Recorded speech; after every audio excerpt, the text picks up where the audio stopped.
তাহলে কিন্তু দেখুন মাননীয়ার কিন্তু কিছু হবে না। আমরা জানি এবার কিন্তু হাইলি যে দুজন অফিসিয়াল আছে নবান্নে, তাদের কিন্তু মানে রুল জারি করে যে কি হবে সেটা আমি এই মুহূর্তে বলতে পারছি না। চিফ সেক্রেটারি, ফিনান্স সেক্রেটারি, কারণ চিফ সেক্রেটারি, ফিনান্স সেক্রেটারি নামেই তো কন্টেম্পটা হয়েছে। তারা তো সে বলেছে যে আমাদের টাকার অভাব, তাই আমরা সুপ্রিম কোর্টে যাচ্ছি। এবং টাকার অভাবের কথা যেমন ট্রাইব্যুনাল কিছু বলছে, এতটা বর্তমানে দিলে অনেকটা অসুবিধা হবে, তাই সেটাকে কম করে দিতে তার 25% বলেছে। এখন 25 বা 50 সেটা বড় কথা নয়।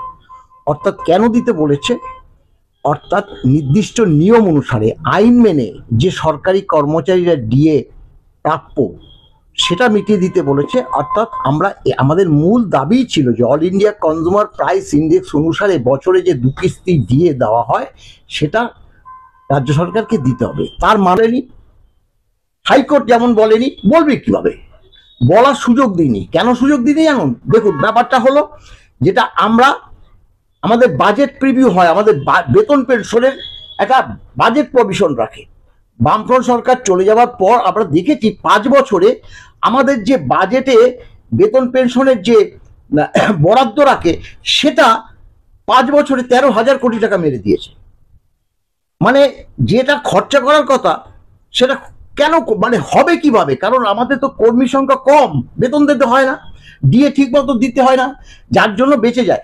দেখাচ্ছে যে সরকারি কর্মচারী এবং পেনশন হোল্ডারদের এত টাকা বরাদ্দ করেছি কিন্তু দিচ্ছি এত, এই করে 13,000 কোটি টাকা বাঁচিয়েছে। বিজেপি সরকার আসার পরে হয়তো এই সরকারকে নিজেদের গ্রিপে রাখার জন্য গ্যারান্টি রেট 262% বেশি দিয়েছিল 15 সালে।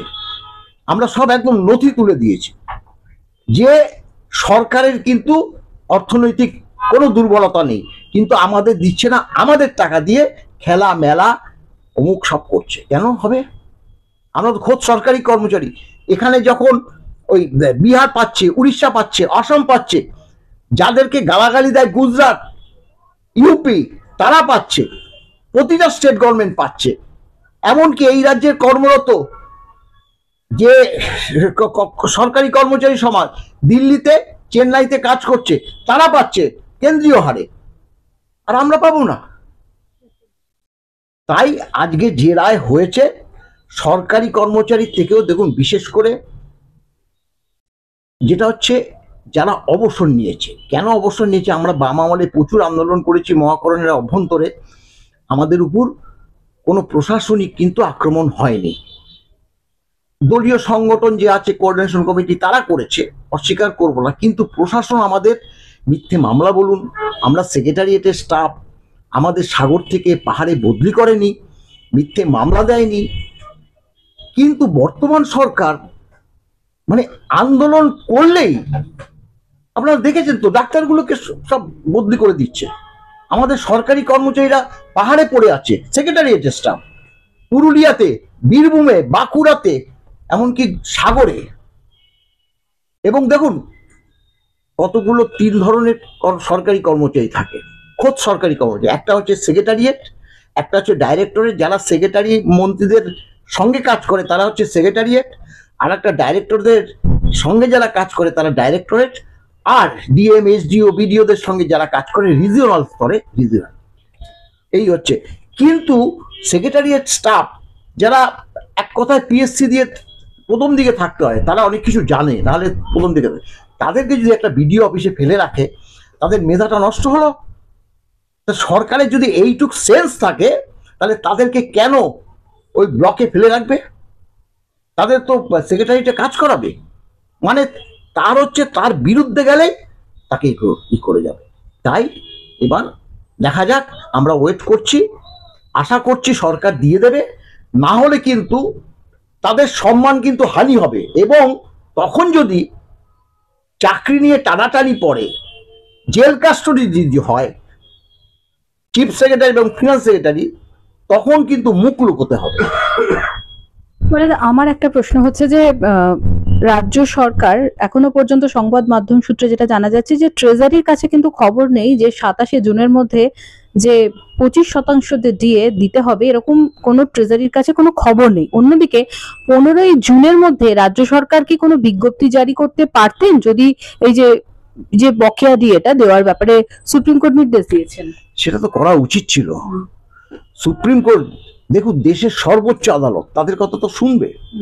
এবং যদি বলে যে একটা মডিফাই যে অ্যাপ্লিকেশন করতে বলেছে আর কি, অ্যাপ্লিকেশন করেছে শুনছি আর কি, সেক্ষেত্রে ডিএটা কিভাবে দেবে সেটা কিন্তু ট্রাইব্যুনাল পরিষ্কার বলেছে, সুপ্রিম কোর্ট কিচ্ছু জানে না।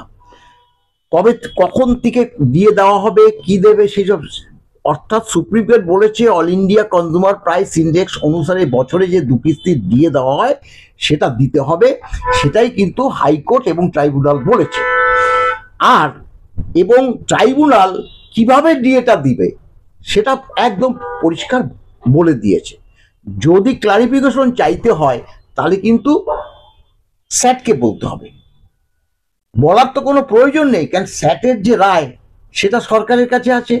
স্যাটের 2 কপি রায় চিফ সেক্রেটারি ফিনান্স সেক্রেটারিকে আমরা দিয়ে এসছি জমা, হাইকোর্টের 2টো রায় সেটাও চিফ সেক্রেটারি ফিনান্স সেক্রেটারিকে দিয়ে এসছি, এবং সম্প্রতি সর্বোচ্চ আদালতের রায় সেটাও কিন্তু দিয়ে এসছি।